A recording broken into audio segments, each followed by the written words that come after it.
आमिर भाई, भाभी ने दोस्ती करवा दी आपकी। किसकी? भाभी ने आपकी। दोस्ती तो हमारी पहले से थी। ठीक है, दोस्ती कभी खत्म नहीं हुई थी। हाँ, लेकिन अभी वोट का कोई फैसला थोड़ी हुआ है।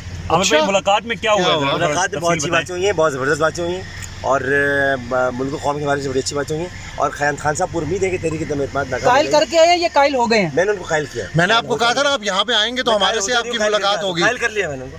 ऐसा कोई भी इक़दाम नहीं। जिस ट्वीट पे आपने तस्वीर किया था कि जाने नहीं दूंगा, उस पे कायल कर दिया वहाँ नहीं जा रहा। मुबारकबाद दी खान साहब ने आपको शादी की। शादी की भाभी भी मिली है साथ, भाभी भी मिली है साथ, भाभी साथ मिली है, मुलाकात हुई है खान साहब ने और बहुत उनको तारीफ़ें की है। बड़ी मुबारकबाद ये कि रुकना भाई, मुबारकबाद काफ़ी दी है। और दूसरा ये कि मगर जो होने वाला है ना वो नहीं होने वाला और जो नहीं होने वाला वो होने वाला है। तो मसलन हुकूमत जा रही है। भाभी आपसे मुलाकात हुई है, भाभी से भी मुलाकात हुई है। होने वाला है, वो नहीं होने वाला है।